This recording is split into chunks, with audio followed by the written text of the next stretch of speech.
Tonight, we're going to explore something that seems simple, but is actually one of the most mysterious events in human history, the Bronze Age collapse. You've probably heard about ancient civilizations like the Mycenaeans, the Hittites, or the Egyptians many times before.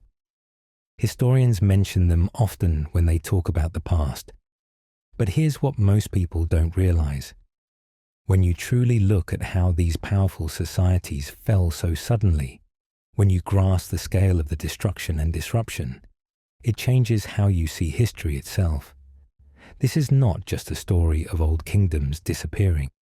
It's an event so vast and complex that it challenges our understanding of human society, trade, and survival. And by the end of this journey, you're going to understand exactly why this collapse still matters today, and why historians are still piecing together its hidden story. Before we go any further, if you enjoy calm, deep explorations like this, a quick like or subscribe really helps the channel grow.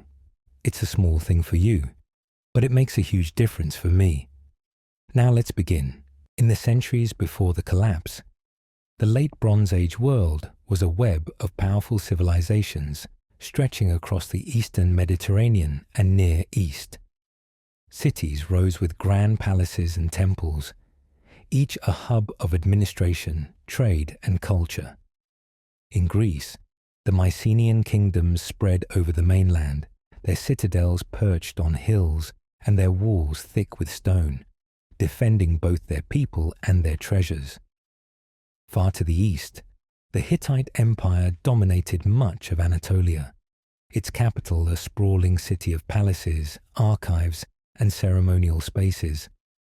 Egypt, reaching south along the Nile, maintained stability through centralized authority under its pharaohs, supported by complex bureaucracies that collected grain, organized labor, and recorded events in hieroglyphs.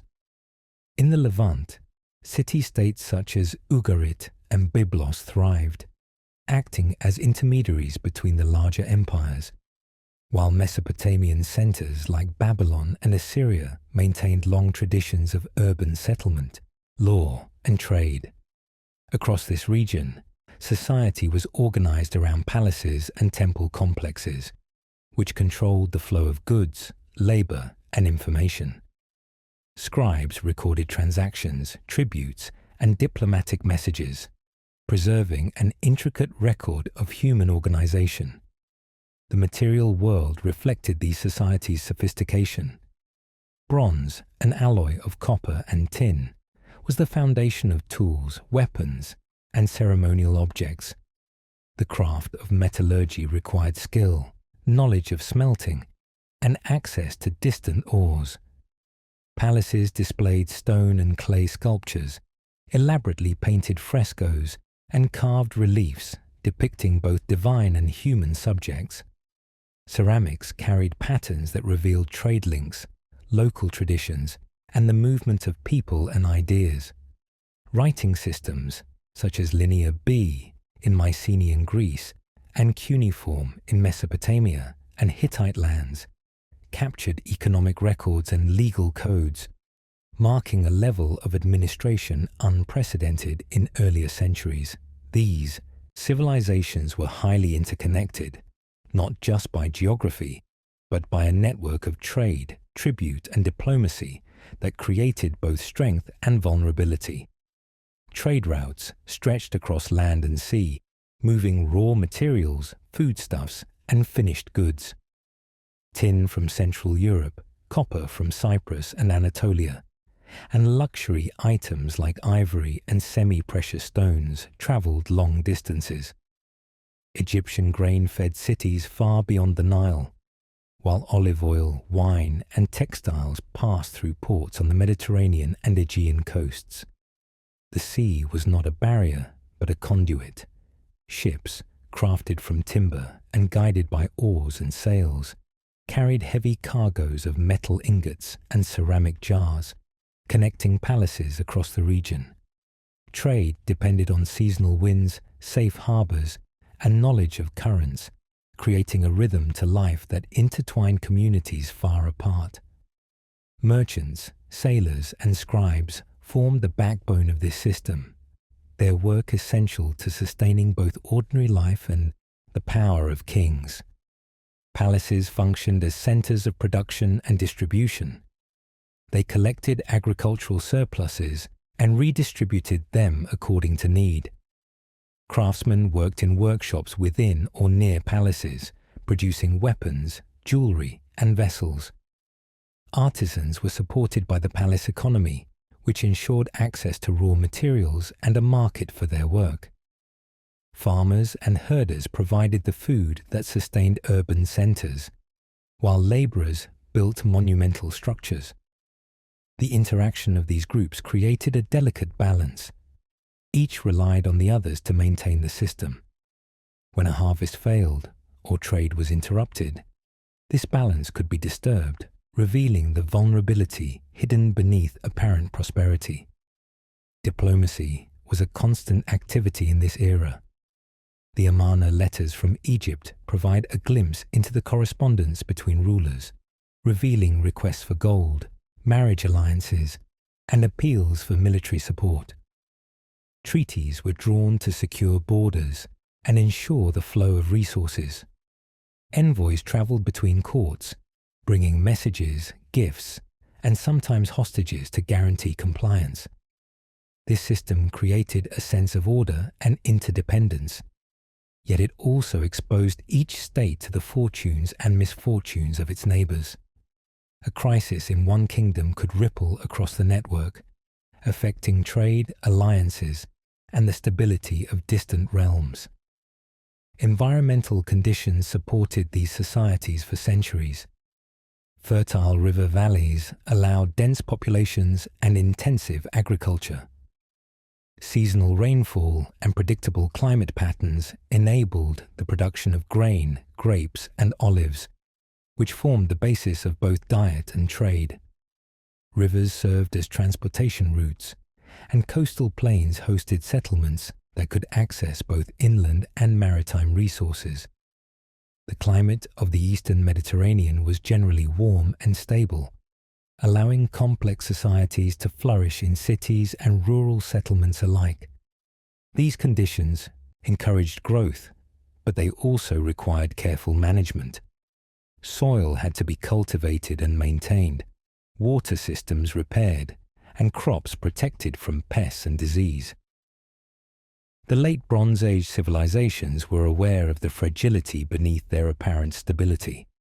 Fortifications rose to protect against invasion. Storehouses were built to guard against famine, and bureaucracies recorded each transaction to prevent disorder. Religious and cultural rituals reinforced authority and social cohesion, with kings and priests performing ceremonies to maintain favor from the gods and legitimize rule.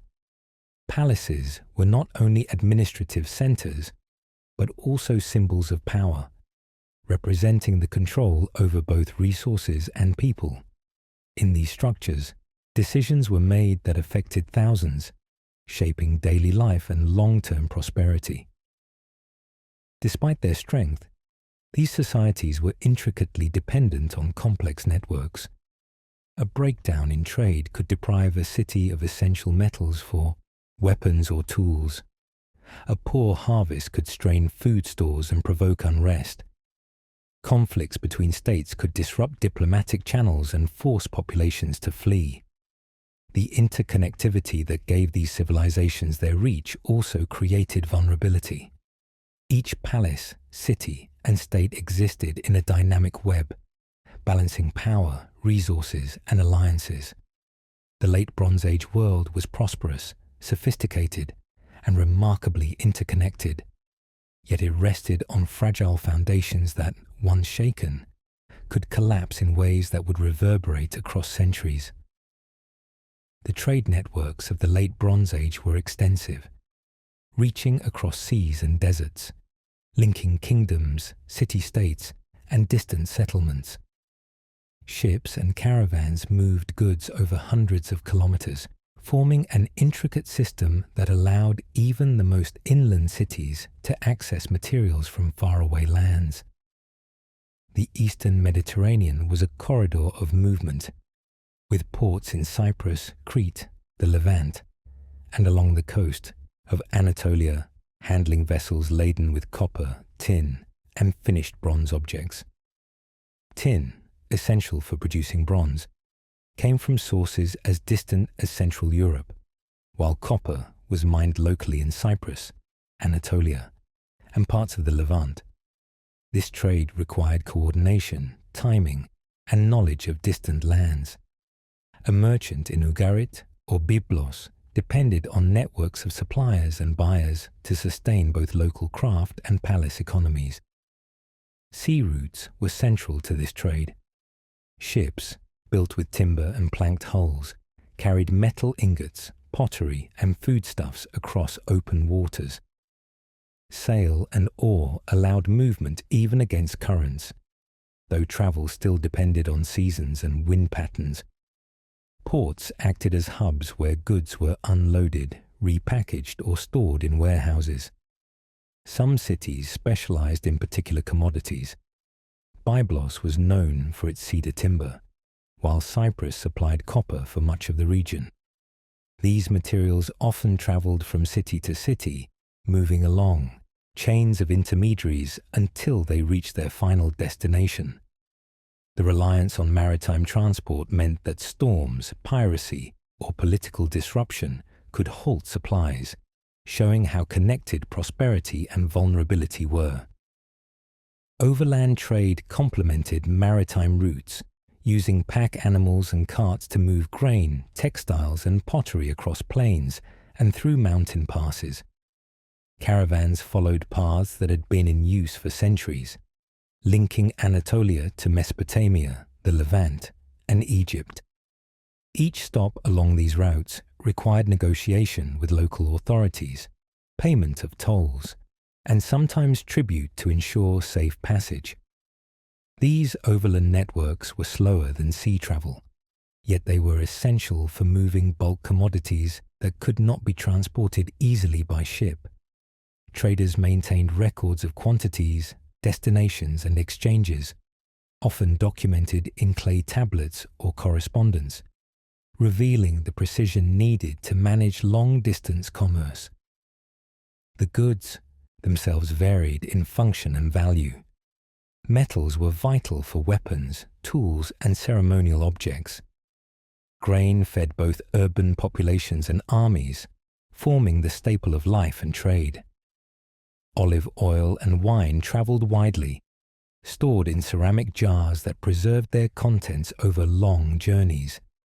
Textiles, often dyed and patterned, signaled status and taste, while luxury items such as ivory, gemstones, and carved ornaments marked the wealth and connections of rulers.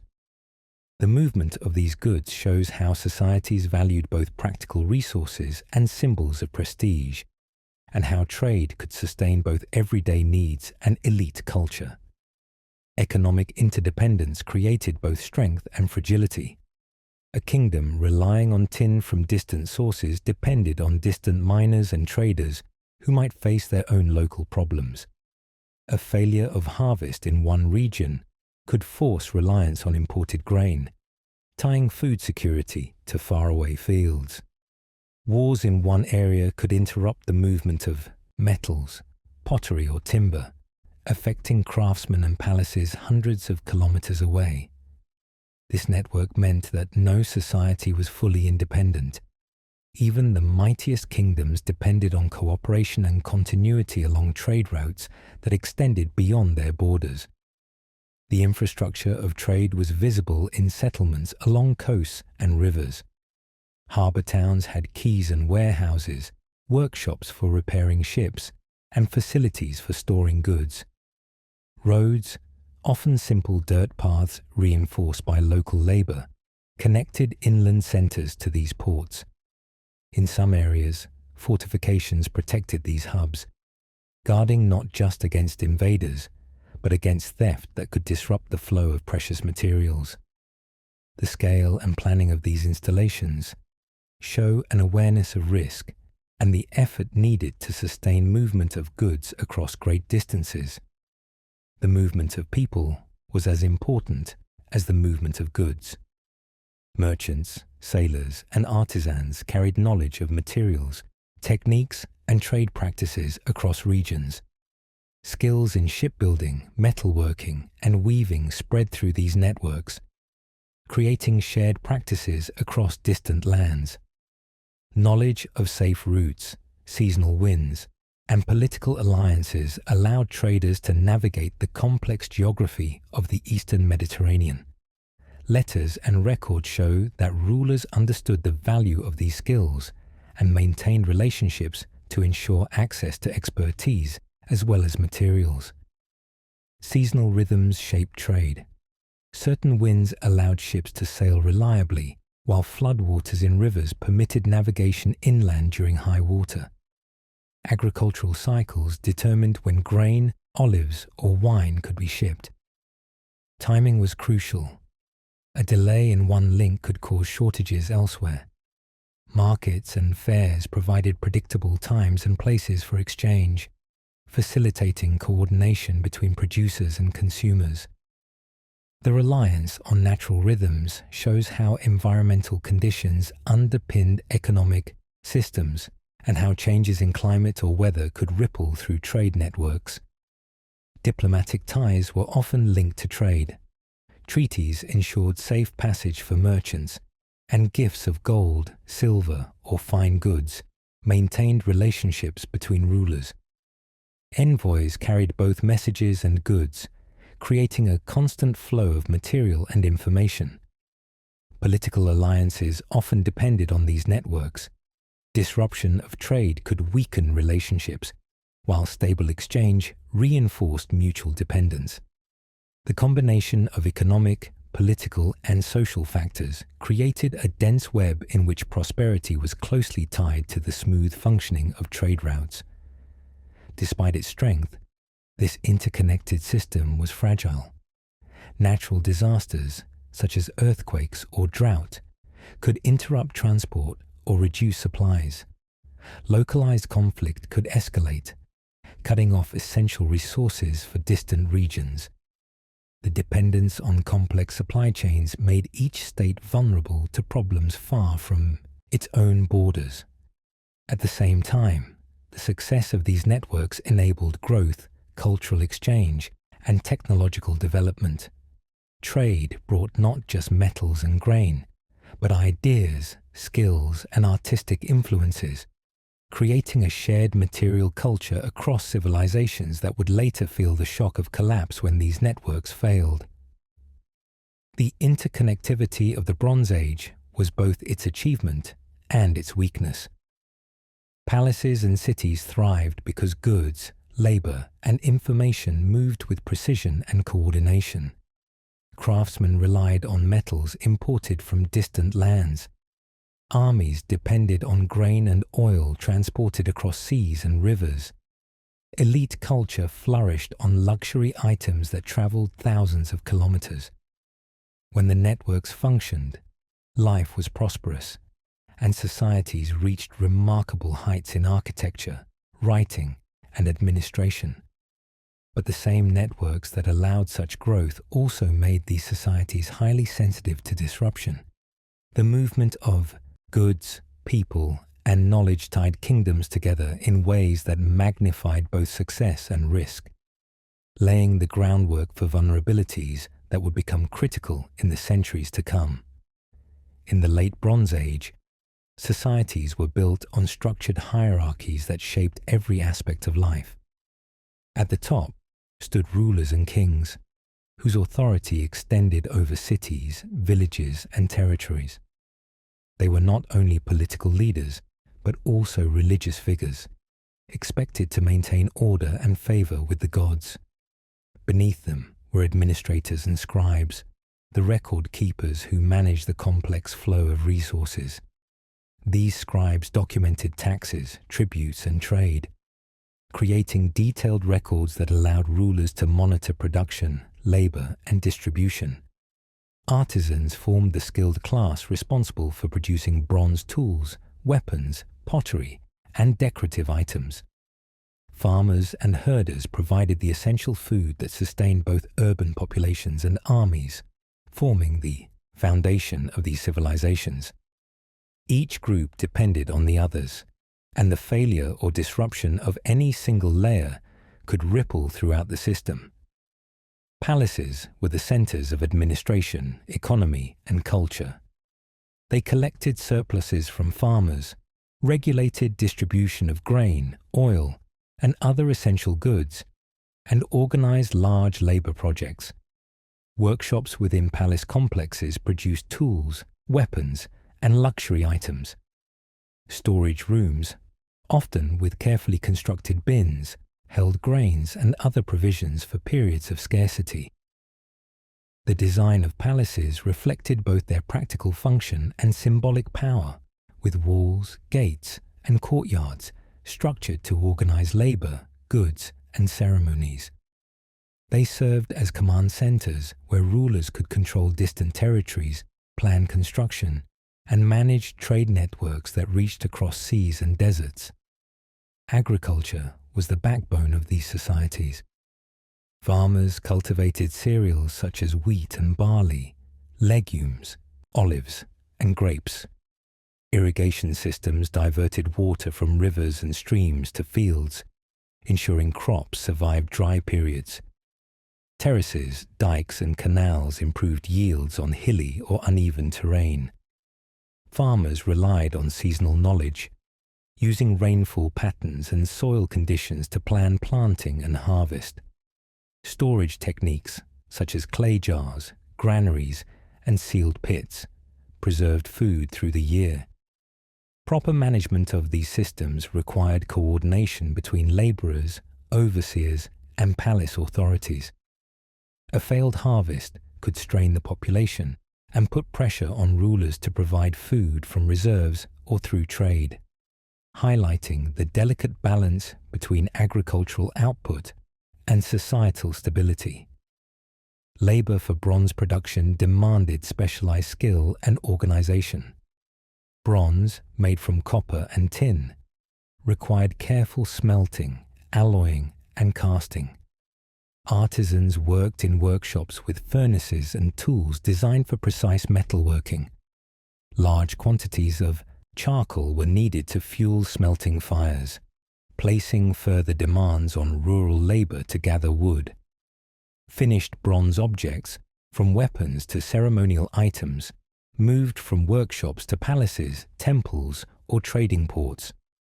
The effort was intensive and continuous, with each stage dependent on the previous one. Artisans relied on a constant supply of raw materials, while rulers and administrators coordinated their work to maintain both economic and military strength. Monumental construction added another layer of labor demand. Palaces, fortifications, temples, and tombs were built with carefully cut stone and timber, requiring teams of laborers and specialized craftsmen.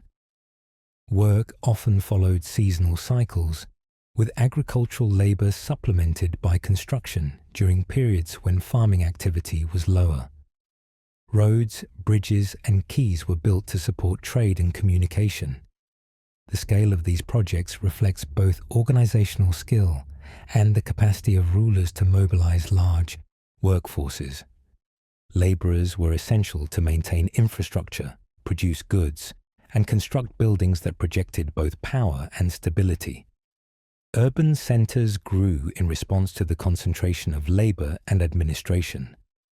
Cities housed artisans, scribes, traders, and officials, creating dense populations that demanded careful planning of streets, water access, and storage. Houses were built close together, sometimes with shared walls, while public spaces allowed markets, assembly, and ceremonies. Fortifications protected these dense settlements from attack, while gates controlled access and movement. The high population density intensified social pressures. Resources had to be distributed efficiently, and social hierarchies maintained through law, custom, and ritual. Urban life provided opportunity and security, but it also created dependency on the smooth functioning of agriculture, trade, and labor systems. Social pressures were further influenced by the needs of defense and warfare. Armies required food, weapons, and equipment, which depended on both agricultural surplus and skilled manufacturing. Soldiers were drawn from the population, often supported by local communities. Fortifications and watchtowers required maintenance and labor. In times of conflict, these pressures intensified, demanding coordination and sacrifice from multiple layers of society. Each citizen, whether laborer, artisan, or administrator, played a role in sustaining the city's economy, defense, and ceremonial life. Palaces maintained the flow of resources through careful administration. Officials measured and recorded quantities of grain, oil, and other goods, distributing them to workers, soldiers, and urban populations. Craftsmen received metals and tools to produce weapons or trade goods. Large projects, such as construction or repair of infrastructure, were organized by overseers who allocated tasks and monitored output. The palace acted as both warehouse and workshop, regulating supply and ensuring that economic activity continued smoothly. Any disruption, crop failure, trade interruption, or labor shortage could compromise the ability of palaces to maintain control, exposing the fragility beneath apparent order. Population density in urban centers encouraged specialization. Not everyone farmed or crafted. Many focused on administration, trade, or ritual duties. This specialization increased productivity, but also created dependence. City dwellers relied on farmers, herders, and merchants for daily sustenance. Artisans depended on steady supplies of raw materials. Administrators relied on scribes and record-keeping systems to enforce rules and manage resources. This network of dependence allowed society to achieve remarkable feats in construction, metalworking, and organization. Yet it also amplified the consequences of disruption, as each layer relied on the functioning of others to survive. Daily life reflected this interdependence. Workers labored in fields, workshops, and construction sites, often under supervision. Scribes recorded deliveries and collections, while overseers ensured tasks were completed. Food was gathered, stored, and distributed. Tools and weapons were produced, repaired, and moved to where they were needed. Each action contributed to the larger system of economic and social organization. The success of cities and palaces depended on careful planning, coordination, and continuity. The sophistication of these societies was evident not only in their buildings and artifacts, but also in the smooth functioning of a complex web of labor, production, and administration that supported both ordinary life and elite culture. The reliance on hierarchical organization also shaped social relationships. Kings and officials held power over resources and decision-making. Scribes provided knowledge and continuity, preserving records across generations. Artisans honed skills that were passed down and maintained specialized workshops. Farmers and laborers provided sustenance and manual work, sustaining both urban centers and the demands of rulers. The interaction between these groups created a structure that allowed large populations to live in relatively stable conditions. Yet the same structure also meant that if one part failed, the effects could spread quickly, revealing the delicate balance underlying the apparent strength of late Bronze Age societies. Every aspect of society was connected through labor, production, and management. Bronze production required coordinated effort from miners, transporters, and smiths. Construction projects required planners, architects, and laborers. Palaces directed and monitored these activities, ensuring that surplus was collected, stored, and redistributed. Cities depended on both rural and urban labor for survival. The efficiency of these systems allowed civilizations to flourish, but it also created a vulnerability. When resources became scarce or labor was disrupted, the effects echoed throughout the hierarchy, revealing a hidden fragility behind the visible power and prosperity of the age. The late Bronze Age civilizations existed within a landscape shaped not only by human activity, but by natural forces that were beyond their control. Paleoclimatic studies reveal that this period experienced fluctuations in rainfall and temperature that created cycles of abundance and scarcity. Evidence from sediment cores, pollen samples, and tree rings indicates that droughts occurred intermittently, reducing water availability for crops and livestock. Shorter growing seasons and unexpected dry spells stressed agricultural systems that were finely balanced. Soils became less fertile in areas exposed to overuse, and erosion further diminished the productivity of fields. The combination of climatic variability and environmental degradation placed the survival of settlements under constant pressure, testing both farmers and administrators alike.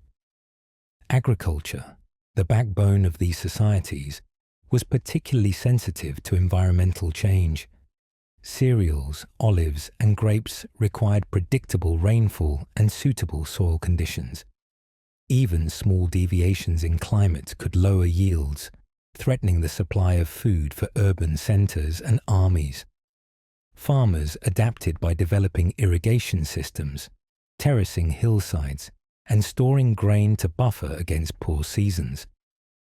Nevertheless, extended periods of reduced precipitation created shortages that could not always be offset by stored supplies. Pastoralism, too, was affected.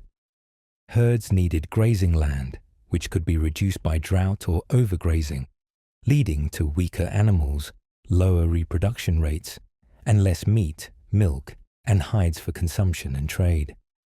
The stress on both crops and herds compounded the risk of famine and weakened the resilience of these civilizations. Rivers, streams, and coastal plains provided fertile land and transportation routes, but they were also vulnerable to change. Shifts in river courses, siltation, and the rise or fall of water levels altered the usability of canals, ports, and irrigation systems.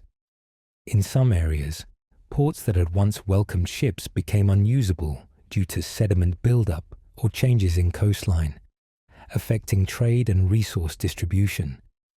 Inland settlements could be cut off from water access, forcing relocation or reducing agricultural productivity. These changes were often gradual but cumulative, creating conditions where urban centers that once thrived found themselves struggling to sustain populations and maintain trade networks. The natural environment, in essence, became a limiting factor on the capacity of human societies to sustain growth. Temperature changes, though subtle compared to modern extremes, also influenced agriculture and food storage. Cooler periods shortened growing seasons, while warmer periods increased evaporation and stressed water supplies. Crops and livestock responded to these shifts with reduced yields or weakened resilience. Palaces and administrators had to manage the consequences, redistributing stored grain and adjusting tribute demands to maintain stability.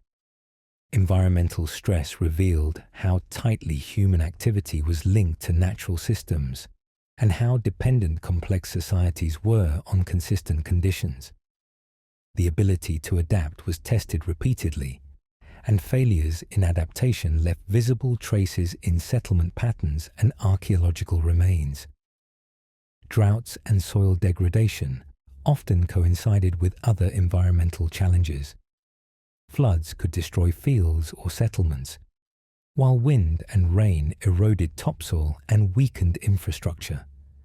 Forests, which provided timber for construction, fuel for furnaces, and materials for ships could be diminished by overuse or fire. The interplay of multiple environmental pressures magnified their impact on society, creating vulnerabilities that were not always apparent until a crisis struck. Populations, accustomed to long periods of relative stability, faced heightened risk when environmental systems faltered, demonstrating the delicate balance between natural resources and human demands. Trade networks were also affected by environmental change. River levels determined navigability and the timing of shipments, while port accessibility depended on coastal conditions. A reduction in the availability of metals, timber, or food from one region could ripple across multiple kingdoms, disrupting bronze production, construction, and urban life. The reliance on distant sources made civilizations more sensitive to environmental stress, as local shortages could not always be compensated without functioning networks. This vulnerability illustrates how the successes of interconnected societies were coupled with dependence on predictable natural conditions. Settlement patterns provide further evidence of environmental influence. Cities and towns were often built near fertile soil, water sources, and transport routes, but repeated stress could force populations to relocate or abandon settlements altogether. Archaeological layers show evidence of drought, famine, and soil erosion in the form of reduced crop residues, abandoned terraces, and changes in domestic architecture. Some regions show contraction of urban centers, while others display shifts in building methods or storage practices aimed at coping with environmental unpredictability. These adaptations reveal awareness of environmental limitations and efforts to mitigate their effects, yet they also highlight the fragility of systems reliant on continuous natural support. Water management systems, including canals, reservoirs, and cisterns, were central to coping with environmental variability. Their construction required substantial labor, planning, and maintenance, coordinated by palace authorities. Failures in these systems could have immediate consequences, reducing irrigation efficiency and forcing reliance on unpredictable rainfall. Environmental pressures tested the capacity of rulers and administrators to maintain these essential infrastructures. The degree to which societies could adapt depended not only on technical skill, but on social organization and available labor, linking environmental challenges directly to the broader systems of governance and economy. Climatic and environmental stress also had social consequences. Reduced harvests and degraded grazing land could lead to increased competition for resources, heightening tension within and between communities. Food shortages placed pressure on palaces to manage distribution and maintain stability.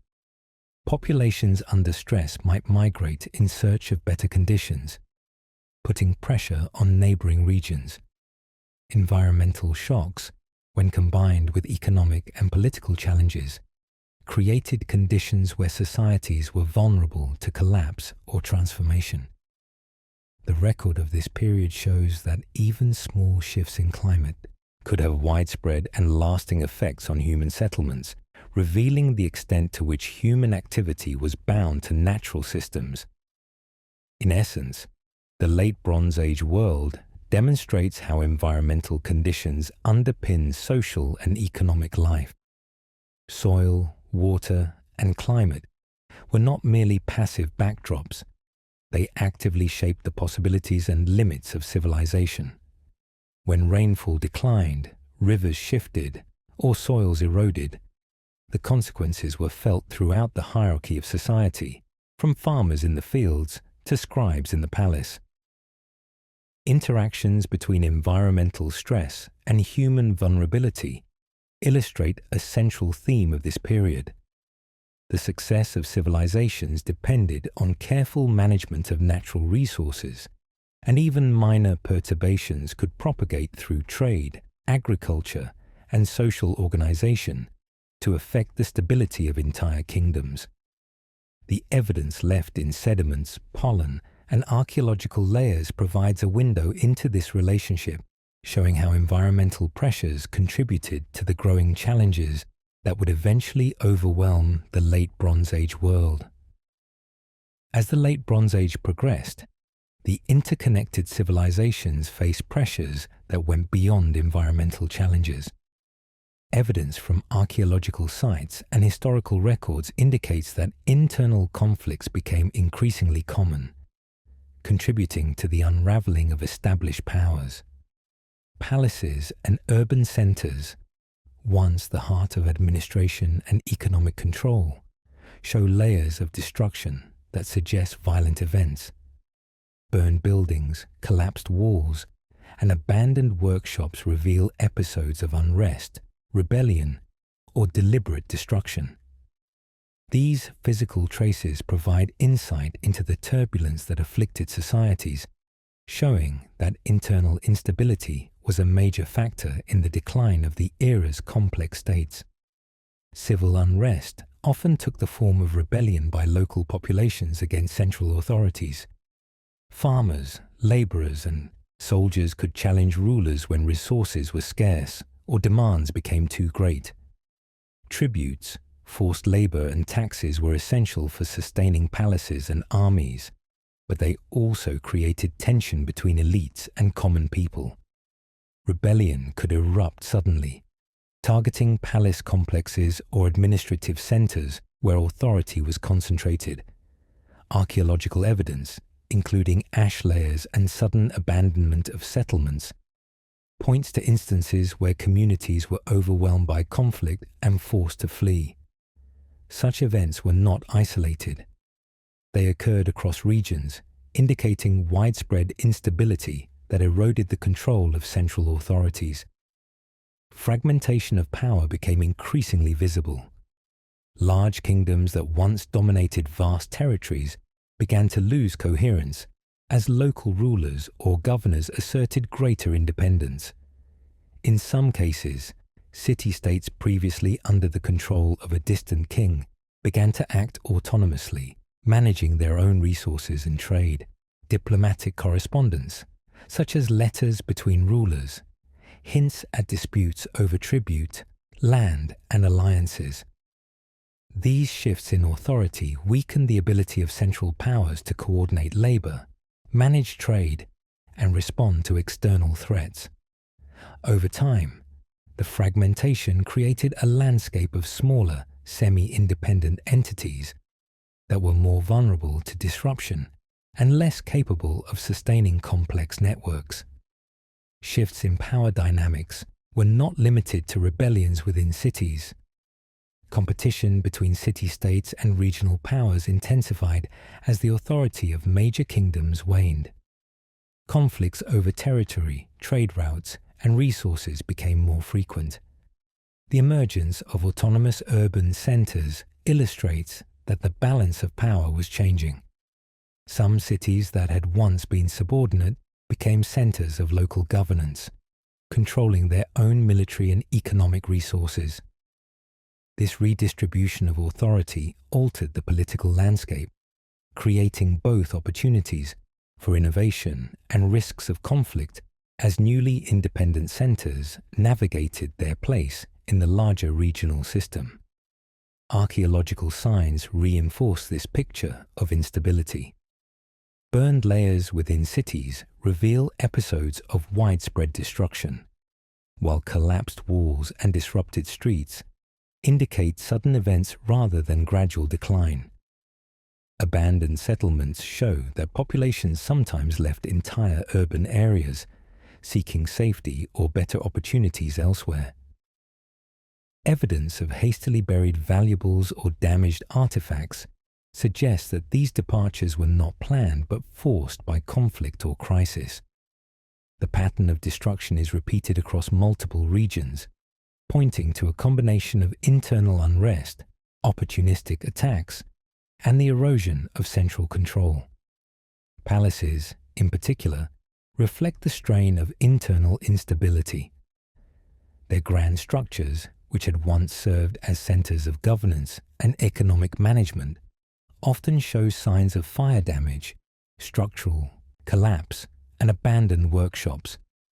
These sites suggest that political authority could be violently challenged and that palace economies, reliant on the coordination of artisans, scribes, and farmers, were highly vulnerable to disruption.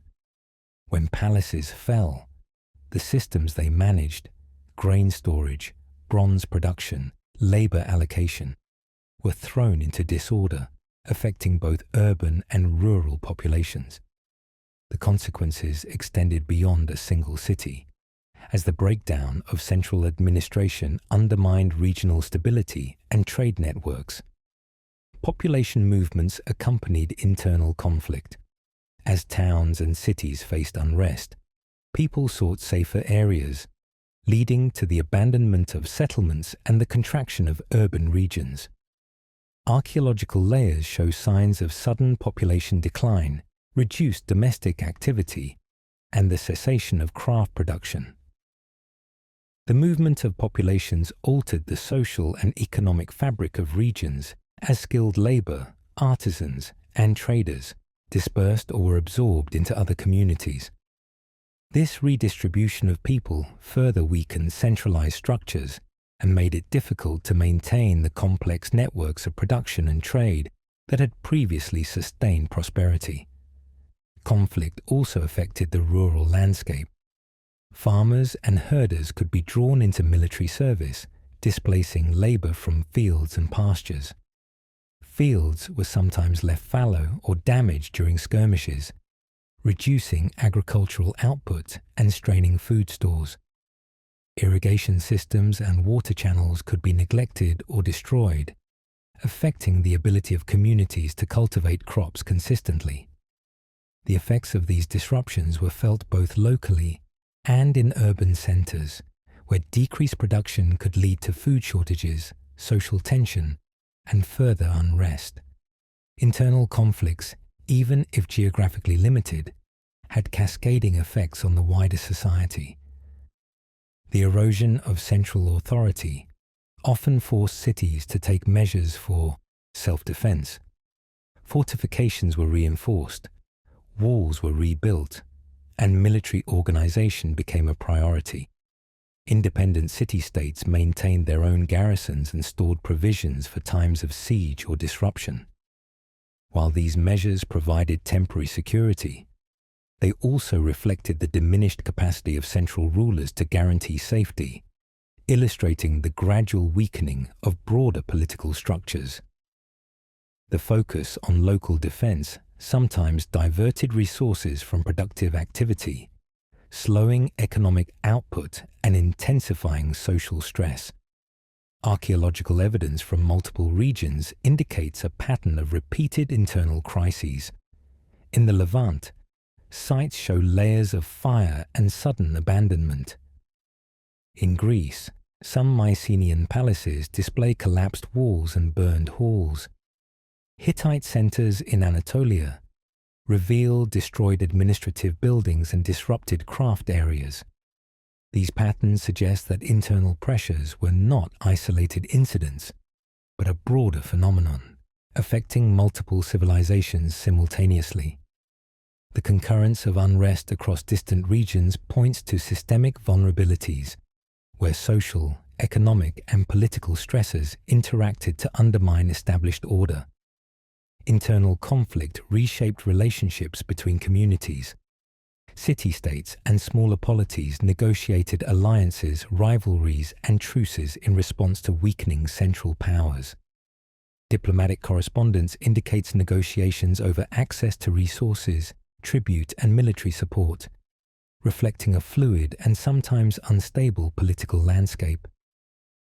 The authority of kings and centralized administrations was challenged not only by rebellion, but by the shifting loyalties of subordinate regions. These dynamics demonstrate that political instability in the Late Bronze Age was a multifaceted process, involving both violence and negotiation, erosion of centralized power, and the assertion of local autonomy. The combination of rebellion, palace destruction, and fragmentation created conditions that compounded other pressures. Environmental stress, trade disruption, and technological challenges intersected with internal instability to strain societies beyond their capacity to respond. Populations face food shortages, labor disruptions, and social tension, while rulers struggled to maintain authority and coordination. The archaeological record shows a civilization under pressure from within, revealing that the Late Bronze Age collapse was not only the result of external forces or climate, but also of the cumulative effects of internal conflict and political fragmentation, which weakened the foundations of even the most sophisticated and interconnected societies. The Late Bronze Age was shaped not only by internal pressures, but by the movements of peoples across the Eastern Mediterranean. Among these were groups referred to in Egyptian records as the Sea Peoples, who appear in inscriptions and reliefs from the reigns of pharaohs Merneptah and Ramses III. These groups are described as arriving in fleets, attacking coastal cities, and threatening the stability of kingdoms along the Levantine and Egyptian coasts. Though their origins remain debated, evidence suggests they were composed of multiple maritime populations, possibly displaced by environmental stress, economic decline, or social unrest in their homelands. Their movement coincided with a period of heightened vulnerability across the region, and their presence magnified the instability that had already begun to erode the structures of Late Bronze Age societies. Hittite records also provide insight into external pressures. Letters and administrative documents describe threats from northern and western groups, including sudden attacks on settlements and the displacement of populations. Some cities faced repeated assaults that weakened fortifications and disrupted administrative functions. Archaeological evidence supports these accounts, showing layers of destruction, burned buildings, and abandoned settlements in areas once under Hittite control.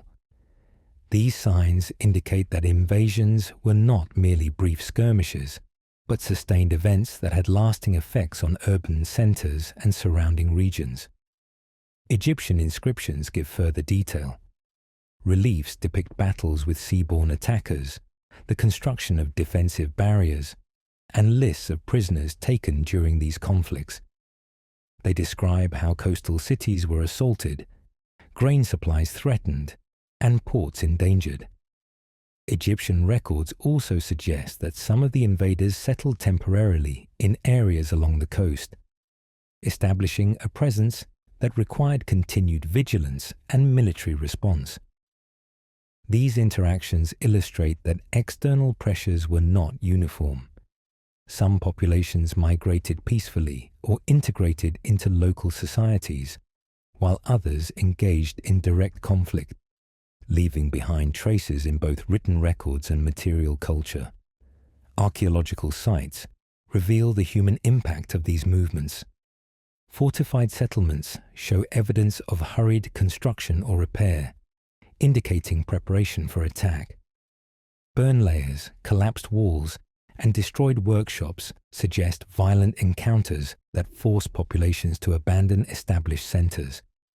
In some cases, artifacts associated with migrating groups appear alongside local material culture, suggesting periods of coexistence, trade, or cultural exchange.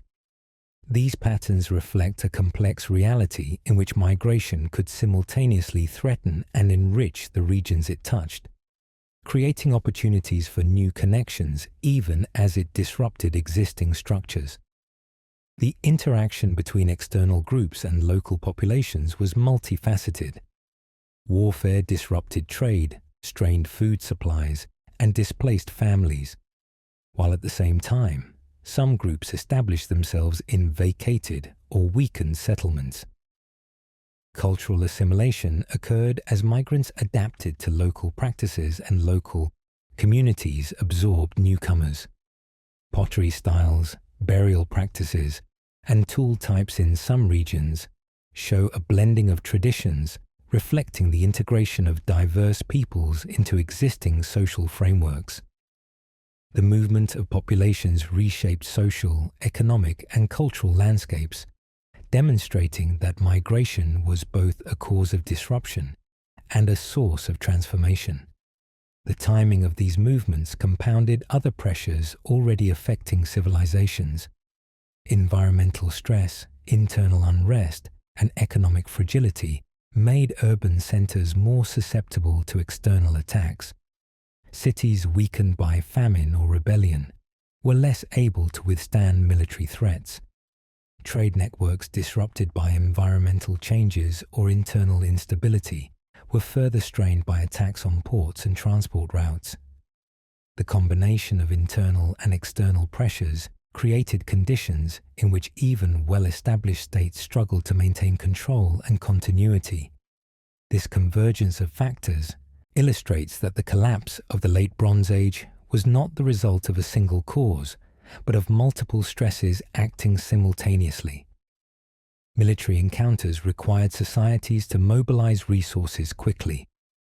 Armies needed weapons, grain, and manpower, all coordinated under palace administration.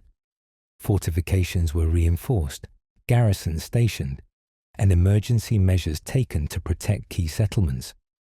Even with preparation, the unpredictability of invading or migrating groups placed enormous strain on both urban and rural populations. Disruption of one city could ripple through trade, diplomacy, and resource distribution, demonstrating the interconnectedness of these civilizations and the vulnerability inherent in their complex systems. Population displacement was another consequence of these movements. Families fleeing attacks or migrating in search of more stable conditions contributed to the abandonment of settlements and the contraction of urban centers. Archaeological evidence shows sudden declines in occupancy, the accumulation of unharvested crops, and reduced craft activity, reflecting the social and economic consequences of large-scale movement. These population shifts altered the balance of labor, resource management, and political authority, further weakening the ability of kingdoms and city-states to recover from environmental or internal pressures. The movements of these groups also influenced technology and culture. Interactions with local populations facilitated the exchange of knowledge, tools, and artistic practices. Weapons and pottery styles reflect both local traditions and imported techniques. Maritime groups contributed seafaring skills, enhancing navigation and shipbuilding knowledge. While these exchanges could enrich societies over the long term, in the short term they coincided with destruction, displacement, and economic strain, demonstrating the dual nature of migration as both a force of change and disruption. External pressures compounded existing vulnerabilities in ways that magnified their impact. Environmental challenges had reduced agricultural productivity. Internal unrest had weakened administrative structures. Trade networks were under stress from disrupted supply routes. The arrival of new populations, whether through invasion or migration, added an additional layer of complexity. Cities faced simultaneous demands for defense, resource allocation, and population management, stretching the capacity of even the most sophisticated bureaucracies. The convergence of these stresses created conditions in which civilizations were increasingly unable to cope, setting the stage for widespread decline. Over time, the cumulative effects of migration and invasion reshaped political geography. Some kingdoms contracted, losing territory to independent city-states or newly settled populations. Others maintained control over smaller areas, but faced continuous pressure along their borders. The redistribution of populations altered demographic patterns, with some regions experiencing depopulation and others receiving an influx of settlers. These shifts had lasting implications for trade, labor, and cultural exchange, changing the map of the Eastern Mediterranean in ways that would persist into the early Iron Age. The archaeological record highlights the uneven impact of these external pressures. Some areas show extensive destruction, burned settlements, and displaced populations, while neighboring regions remained relatively intact. This unevenness indicates that external groups did not move uniformly, nor did they meet the same levels of resistance everywhere. Geography, local defense, and social organization influenced the outcomes of migration and invasion, creating a patchwork of stability and disruption. This variation illustrates how civilizations face stress in different ways, and how the interactions between external groups and local societies contributed to the complex pattern of decline that characterizes the end of the Bronze Age. Ultimately, invasions and migrations did not act in isolation. They interacted with environmental stress, internal conflict, and economic disruption to create a web of pressures that tested the resilience of late Bronze Age civilizations. The arrival of the Sea Peoples and other migratory groups added urgency to challenges already present, forcing societies to mobilize defenses, adapt labor systems, and respond to shifting population patterns. These external pressures amplified vulnerabilities, revealing the fragility of complex networks of trade, administration, and social organization that had previously sustained prosperity across the Eastern Mediterranean. The late Bronze Age collapse coincided with a period of profound technological and economic change. Bronze, the defining material of tools, weapons, and ceremonial objects, relied on a complex supply chain that stretched across the Eastern Mediterranean and beyond. Copper and tin, the two essential ingredients, often came from distant regions, transported by land and sea. When trade networks fractured due to environmental stress, internal unrest, and external pressures, the availability of these metals diminished sharply. Workshops could no longer secure the raw materials necessary to maintain production, and the supply of bronze tools and weapons declined. The breakdown of these supply chains disrupted the economy at every level, from artisans producing daily goods to palace administrators managing reserves and tribute. The collapse of bronze production had immediate practical consequences. Without bronze, new tools were harder to produce, which slowed construction, agriculture, and craftwork. Weapons became scarce, leaving armies less equipped to defend cities or enforce authority. The interruption of bronze supplies forced societies to experiment with alternative materials, most notably iron. Early ironworking was more labor-intensive and technologically demanding, but it gradually became a viable substitute for bronze. The shift to iron did not happen overnight, and the transition created a period of technological adjustment in which production slowed and skills had to be learned anew.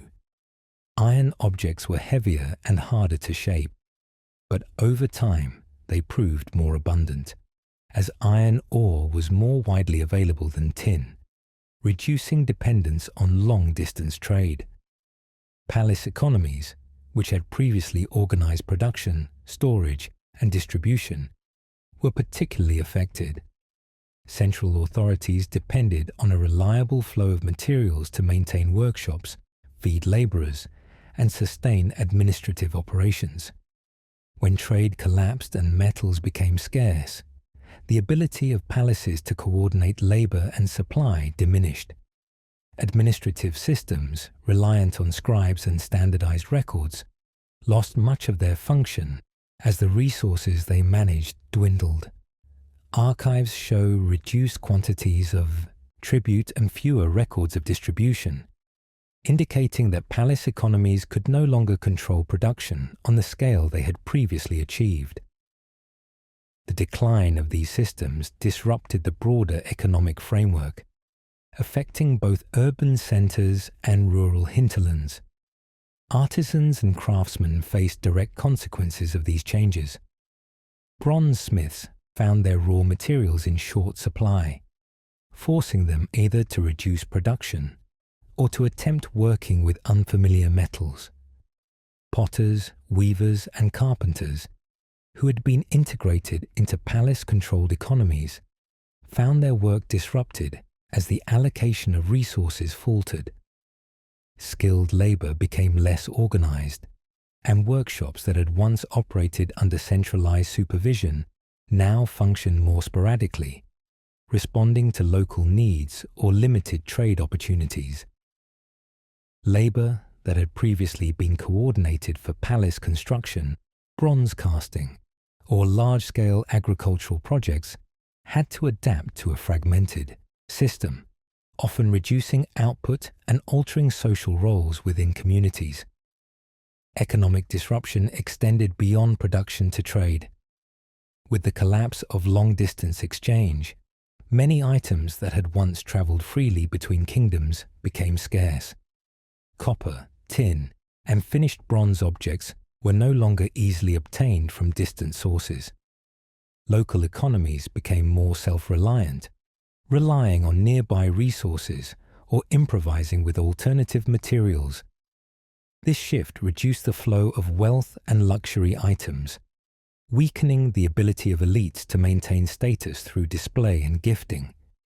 Palaces could no longer distribute precious goods as effectively, and the networks of interdependency that had underpinned trade-based prosperity eroded. The shift to iron metallurgy also altered labor organization. Iron smelting required higher temperatures and longer processing times than bronze, demanding specialized knowledge and careful fuel management.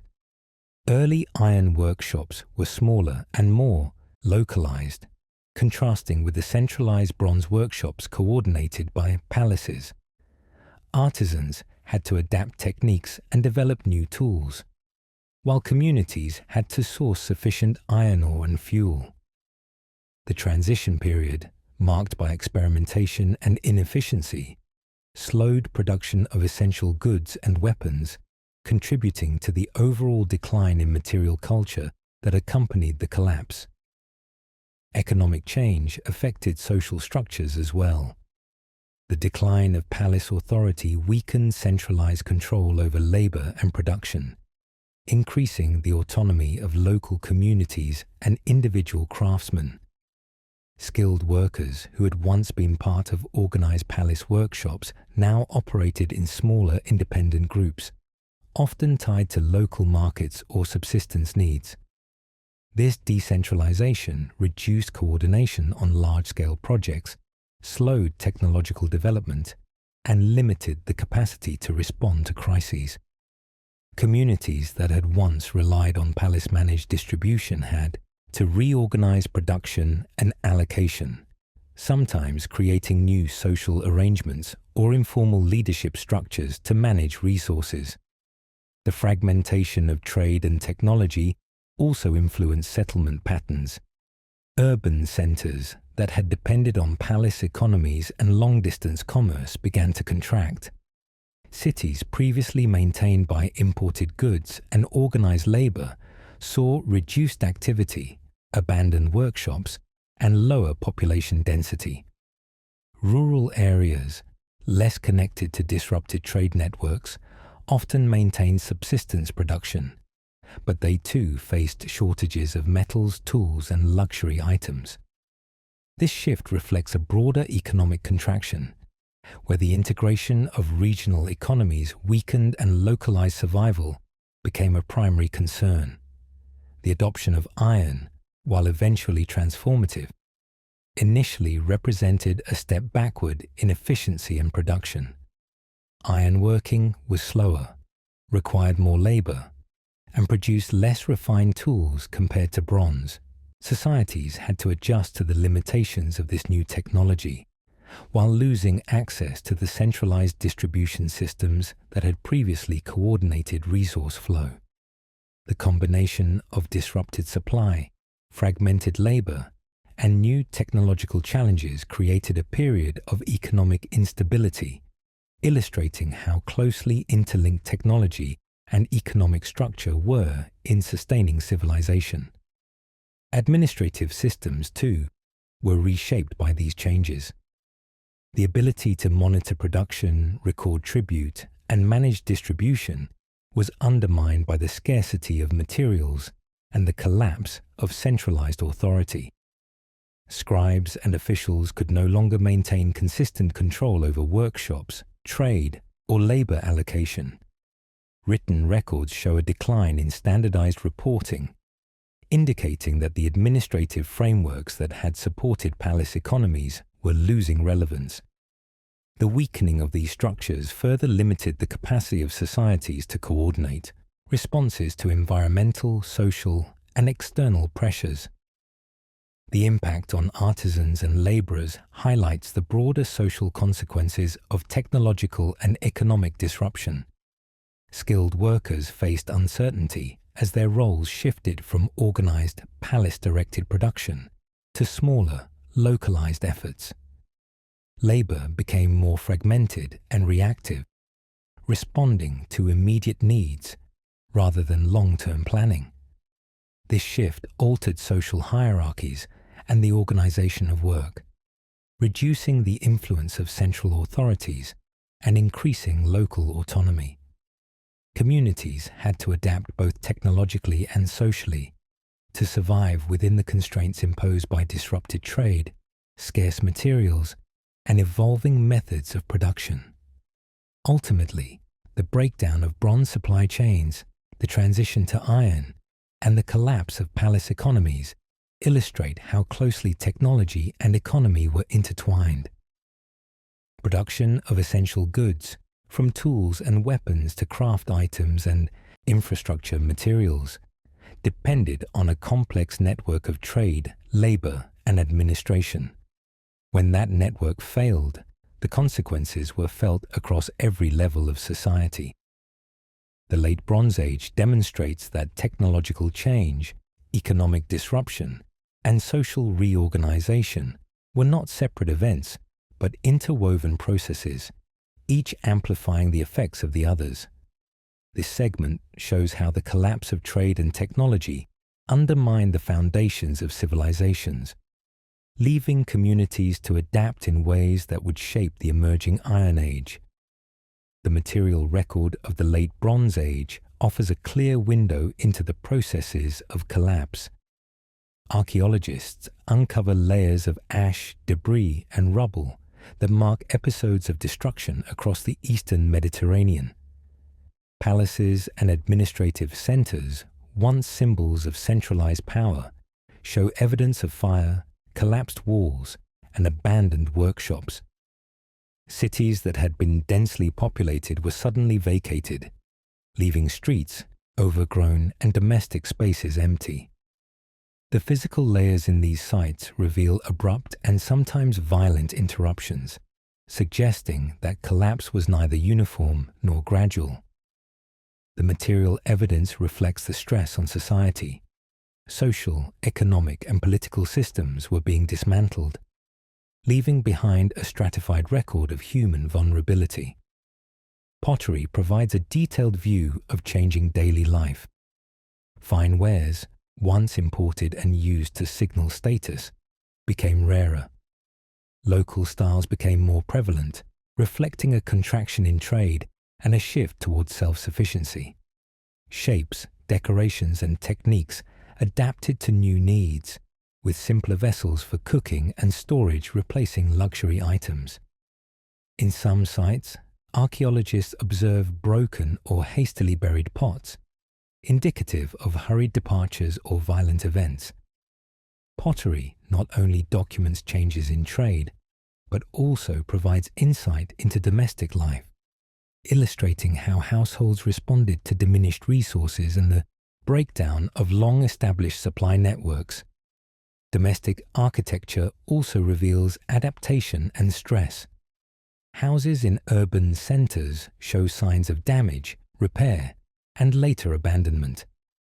Some dwellings were hastily reconstructed, with evidence of patched walls, reinforced doorways, and makeshift roofing.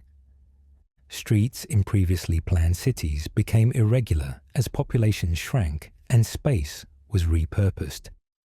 In rural areas, farmsteads sometimes show simplified structures, reflecting reduced labor capacity and declining investment in long-term infrastructure. The architectural record demonstrates how societies responded practically to economic disruption, population movement, and the need for security, offering tangible evidence of a society in flux. Burial practices changed as well. Elite tombs and funerary monuments, which had required considerable labor and resources, became less elaborate or were abandoned altogether. Graves reveal shifts in ritual, with simpler interments and the reuse of older burial sites. The scale of monumental burials declined, reflecting reduced economic capacity, diminished labor organization, and altered social hierarchies.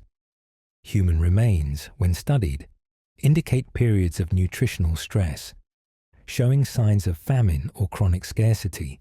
The combination of grave evidence and skeletal analysis underscores how collapse affected both material culture and human well-being. Evidence of famine is visible in multiple forms.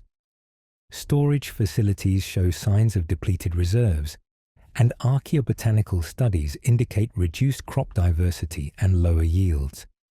Animal bones suggest smaller herds, weaker livestock, and increased reliance on local rather than imported resources. Communities faced food insecurity, sometimes resulting in migration, abandonment of settlements, or violent competition over remaining resources. These findings illustrate that environmental stress, economic disruption, and social instability were interconnected, with each factor amplifying the effects of the others. Population movements left clear traces in the archaeological record. Abandoned towns, disrupted workshops, and relocated cemeteries indicate the relocation of communities in response to threats and shortages. Patterns of settlement contraction are visible in multiple regions, reflecting a general withdrawal from previously intensively occupied areas. In some regions, new settlements appear, often smaller and more defensible, demonstrating adaptation to instability. The record shows both continuity and change, with displaced populations bringing knowledge, skills, and cultural practices to new areas, reshaping the human geography of the late Bronze Age world. Regional variation is a key aspect of collapse. Some areas, such as parts of Egypt and certain Levantine cities, appear to have weathered the period better than others. Archaeological layers in these regions show continuity of occupation, limited damage to infrastructure, and maintained trade networks. Factors contributing to resilience include access to secure food and water supplies, defensible geography, and political stability that allowed administration and trade to continue.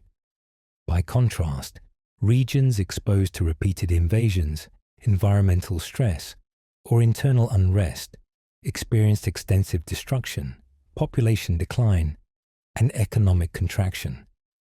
These differences highlight that collapse was not uniform, but shaped by local conditions and capacities for adaptation. Fortifications in multiple sites provide evidence of the need for defense during this turbulent period. Walls were reinforced, gates strengthened, and towers added, often in response to both internal unrest and external threats. The construction and maintenance of fortifications demanded labor, coordination, and materials, indicating that even amid decline, communities invested resources in security. Fortified settlements sometimes became refuges for surrounding populations, further concentrating people in defensible locations and altering patterns of urban and rural settlement. Archaeological excavations also reveal changes in craft and production.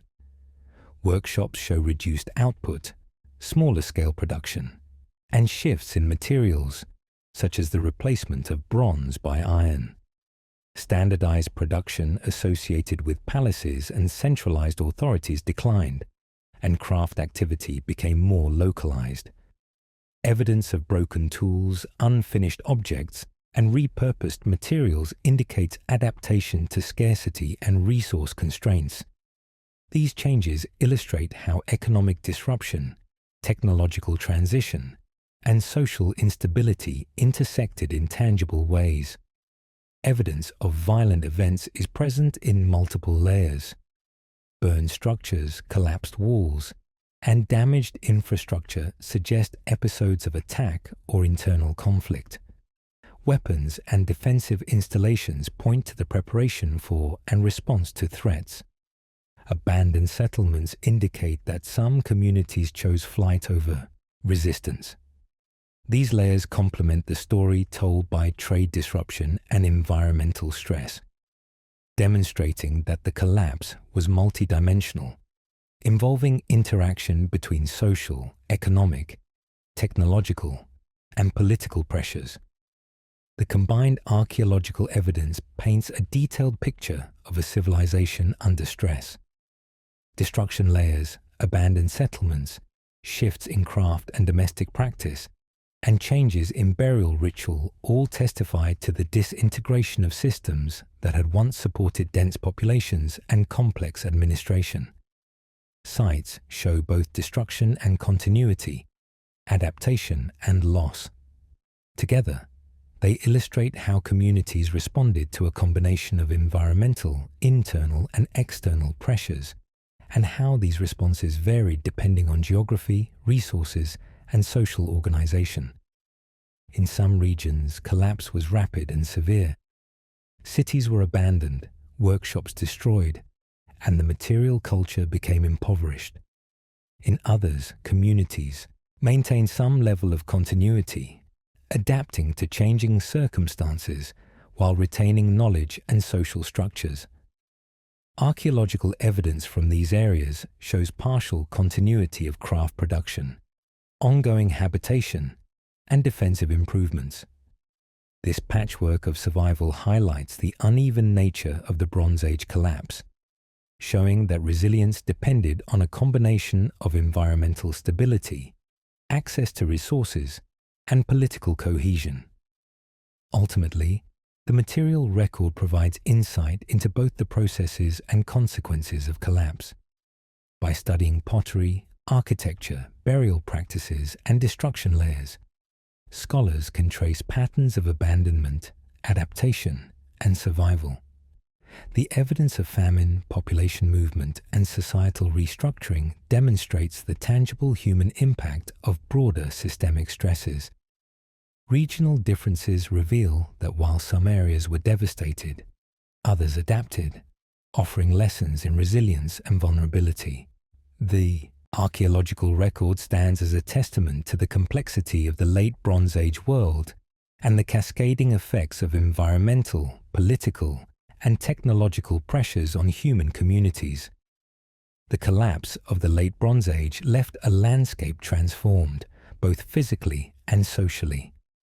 Cities that had once thrived were now empty or reduced in size, while new settlements emerged in more defensible or resource-rich areas. The early Iron Age states began to take shape in this vacuum, developing political entities that were smaller, more localized, and often less centralized than their Bronze Age predecessors. Some city-states, once under the control of distant kings, asserted autonomy and reorganized around local authority. These new political arrangements marked the beginning of a shift from large palace-centered kingdoms to networks of smaller, independent polities. The transformation was gradual, yet it set the stage for the political map of the Eastern Mediterranean and Near East for centuries to come. Trade patterns also adapted to the new realities. Long-distance networks that had once connected the Aegean, Anatolia, the Levant, and Egypt were disrupted, yet pockets of exchange persisted. Copper, tin, and iron were traded locally, while other goods like pottery, textiles, and food products moved between nearby regions. The loss of palace coordination meant that trade became more decentralized, organized by local elites or independent merchants rather than a single central authority. Communities relied on regional networks to sustain production and maintain economic connections, showing both continuity and adaptation from the earlier, more integrated systems. This shift influenced the distribution of materials, the scale of production, and the interaction between societies, shaping early Iron Age economies. Technology continued to evolve during this period. The transition to iron had begun during the collapse and accelerated afterward. As ironworking techniques improved and spread, tools, weapons, and domestic items increasingly relied on iron, which was more widely available than tin or bronze. The introduction of iron allowed societies to maintain essential craft and agricultural production, despite the collapse of previous bronze-based networks. While iron objects were initially less refined than bronze, they became more practical over time and eventually replaced bronze in most applications. This technological continuity, paired with change, enabled communities to rebuild material culture in ways that reflected both survival and innovation. Cultural shifts accompanied these political and economic changes. Religious practices evolved, incorporating new symbols, deities, and rituals alongside older traditions. Iconography reflected these changes, with pottery, sculpture, and architectural decoration demonstrating both continuity and experimentation. Societies restructured their social hierarchies, with new elites emerging from local communities or warrior classes, and with labor organized around the needs of smaller, more autonomous polities. Social organization became more flexible, adapting to the fragmented political landscape and reduced scale of production. These transformations reveal a dynamic culture that could absorb the shock of collapse and reconstitute itself in a different form. Population movements continued to play a role in shaping culture. Communities displaced during the collapse settled in new regions, bringing knowledge, crafts, and cultural practices with them. These migrations contributed to the diffusion of technological skills, artistic styles, and administrative techniques. In some cases, displaced groups integrated with local populations, creating blended communities that combined old and new practices. This process facilitated both continuity and innovation, allowing societies to retain elements of the Bronze Age while adapting to the conditions of the early Iron Age. The aftermath of collapse also left a visible imprint on urban and rural landscapes. Cities were often smaller and less densely populated, reflecting reduced administrative capacity and a contraction of economic activity. Rural settlements became more important as centers of production, with agriculture and local crafts supporting nearby towns. Fortifications remained critical, as communities needed to defend themselves from both external threats and localized conflict. The changing settlement pattern illustrates how societies restructured themselves to survive in a world of reduced resources, shifting political power, and continued uncertainty. Trade, technology, and culture did not simply resume their Bronze Age patterns. Instead, they transformed. Goods that had been distributed through palace networks now moved through regional exchanges. Pottery, metalwork, and textiles adapted to local resources and skills. Iron tools allowed construction and agriculture to continue, while new, artistic styles reflected the interaction of surviving traditions and emergent practices. Administrative practices, although less centralized, continued in modified forms, documenting production, tribute, and legal transactions on a smaller scale. These continuities amidst change highlight the resilience of human societies and the ability to reorganize effectively in the wake of disruption.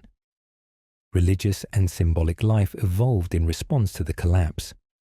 Shrines, temples, and sacred spaces were rebuilt or adapted, reflecting both continuity of belief and incorporation of new elements. Iconography on pottery, seals, and monumental art displays shifts in style and emphasis, sometimes echoing earlier traditions while introducing new motifs. These changes suggest that while political and economic structures were reconfigured, cultural identity remained important, allowing communities to maintain a sense of stability and continuity even as other aspects of society were transformed.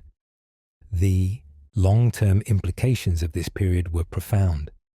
The restructuring of political entities, the shift from bronze to iron, and the adaptation of trade and craft networks laid the foundation for the Iron Age civilizations that would dominate the Mediterranean and Near East. Smaller, more flexible states became the norm, capable of responding to local environmental conditions and external threats. The transformation in technology and economy facilitated continued survival and adaptation, while cultural continuity maintained social cohesion and identity. This period demonstrates how human societies can absorb shock, reorganize, and create new forms of political, technological, and cultural life. In essence, the aftermath of the Late Bronze Age collapse was a period of reorganization, adaptation, and transformation. Political structures shifted from centralized palaces to regional polities. Trade and production networks adapted to local conditions. Technology evolved, with iron replacing bronze. Social and religious practices changed to accommodate new realities. Communities absorbed displaced populations, integrated new ideas, and rebuilt settlements. These changes were not uniform but varied by region, reflecting differences in resources, geography, and resilience. Yet across the Eastern Mediterranean and Near East, a new pattern of society emerged, one that retained knowledge from the past while innovating to meet the challenges of a changed world.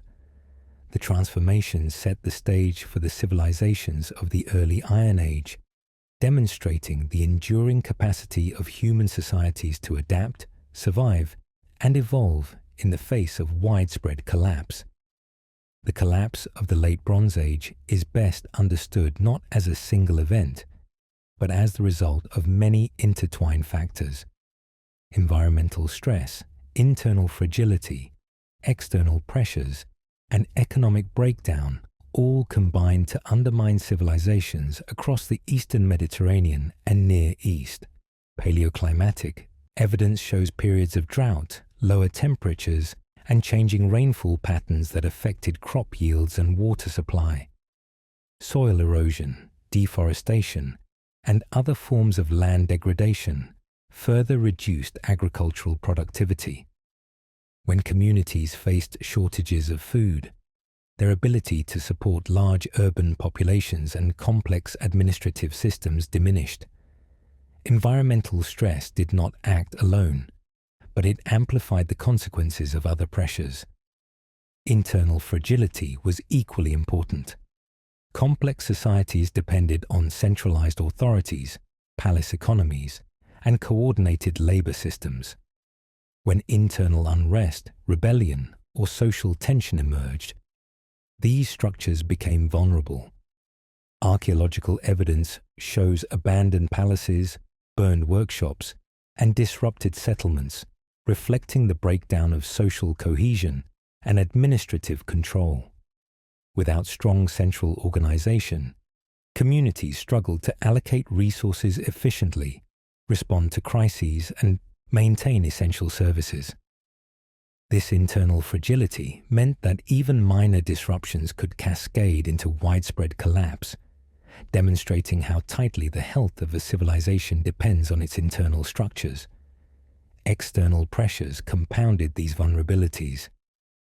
The movement of the so-called Sea Peoples and other migratory groups created sudden challenges for cities and regions already under stress. Invasions disrupted trade, destroyed settlements, and displaced populations.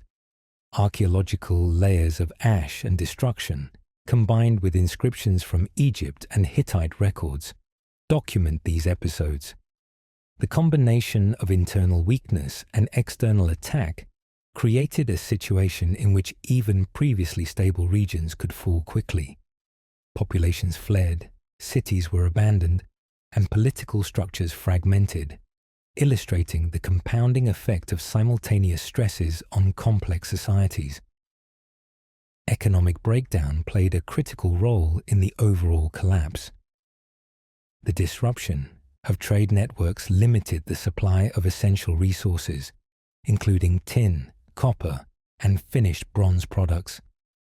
Palace economies, which had coordinated production, distribution, and labor, faltered when supply chains failed. The shift to iron was slow, requiring new techniques and labor organization. Artisans and craftsmen had to adapt to material scarcity, while communities restructured labor and production to survive.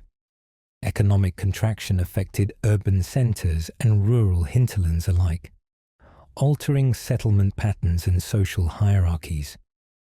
These changes show how economic collapse both reflected and reinforced broader societal stress. When these factors are considered together, a multi-causal picture emerges. Environmental challenges stressed agricultural systems. Internal instability undermined governance. External pressures added violence and displacement. Economic networks faltered, leaving societies unable to respond effectively. No single factor explains the collapse. It was the interaction of multiple pressures that brought down civilizations. The archaeological, paleoclimatic, and historical records converge to illustrate this complex process, revealing the fragile balance that sustained interconnected societies and the cascading vulnerabilities that led to their decline. Comparisons with other historical collapses provide context. Scholars observe that similar patterns appear in other civilizations that faced simultaneous environmental, social, and economic stress. For example, the fall of certain Mesopotamian city-states, the decline of classic Maya centers, and later events in Mediterranean history display combinations of drought, social fragmentation, and trade disruption. These parallels suggest that complex societies, regardless of time or place, are vulnerable when multiple stresses interact. The Late Bronze Age collapse is thus both a case study and a warning about the fragility inherent in highly interconnected human systems. Modern scientific methods have been crucial in reconstructing these events. Paleoclimatology, using tree rings, ice cores, and sediment records, reveals fluctuations in temperature and rainfall that affected food production. Archaeobotany studies plant remains to show what crops were grown when harvest failed and how diet changed. Isotopic analysis of human and animal remains indicates nutritional stress, migration patterns, and changes in resource use. Combined with archaeological evidence of settlement patterns, destruction layers, and material culture, these methods allow scholars to trace how environmental, social, and technological factors interacted to produce the collapse. Scientific reconstruction shows that these events, while ancient, can be understood with remarkable detail, highlighting the value of interdisciplinary research in understanding history. The collapse also teaches lessons about resilience and adaptation. Some communities survived, reorganized, and thrived in the early Iron Age despite the widespread disruption. These cases often share features such as defensible locations, access to reliable food and water, and flexible social structures that allowed for decentralized decision-making. Communities that could adapt labor, reorganize trade, or integrate displaced populations showed resilience in the face of multiple pressures. The contrast between fragile and resilient societies illustrates that adaptability, diversification of resources, and flexibility in governance are key factors in sustaining complex networks over time. Reflection on the Late Bronze Age collapse also emphasizes the fragility of interconnected systems. Trade networks, administrative structures, and technological systems allowed civilizations to flourish, but their interdependence meant that disruption in one area quickly affected others. The failure of bronze supply chains, combined with environmental and political stress, shows how highly connected systems can be efficient, yet vulnerable. Similarly, internal unrest and external migration could amplify the consequences of natural disasters, demonstrating the delicate balance between stability and collapse. This interconnected fragility resonates with broader studies of historical and modern societies, where global networks are similarly sensitive to compounding pressures. Cultural transformation was a consequence of collapse as well as a form of adaptation. As societies reorganized, new political entities arose, technologies evolved, and trade adapted to local conditions. Religious practices shifted, reflecting both continuity and innovation. Artisans developed new techniques with different materials. Urban and rural settlement patterns adjusted to environmental and social realities. These changes illustrate that while collapse often entails loss, it also opens space for cultural renewal, experimentation, and new social arrangements. Human creativity and adaptability persist even amid disruption, leaving legacies that inform future generations. Ultimately, the Late Bronze Age collapse integrates lessons from multiple domains. It was a period defined by interaction between environmental stress, internal fragility, external pressures, and economic disruption. Scientific methods allow detailed reconstruction of these dynamics. Archaeological, paleoclimatic, and isotopic evidence show that collapse involved both human and natural factors. Comparisons with other historical events highlight recurring patterns of vulnerability and adaptation. Communities that survived demonstrate the importance of flexibility, resource management, and decentralized decision-making. In reflecting on these processes, we gain insight not only into ancient societies, but also into the fundamental principles that govern the rise, fall, and transformation of complex civilizations. The synthesis of the Late Bronze Age collapse offers a broad perspective on human history. Complex systems can produce remarkable achievements but remain vulnerable to compounding pressures. Environmental change, social stress, technological disruption, and external threat interact in ways that can overwhelm even advanced civilizations. By examining the archaeological record, integrating scientific evidence, and comparing historical cases, scholars uncover patterns that illuminate both fragility and resilience. The collapse is thus a story of challenge, adaptation, and transformation, offering enduring lessons on how human societies respond to stress and how they can reorganize in the aftermath of widespread disruption.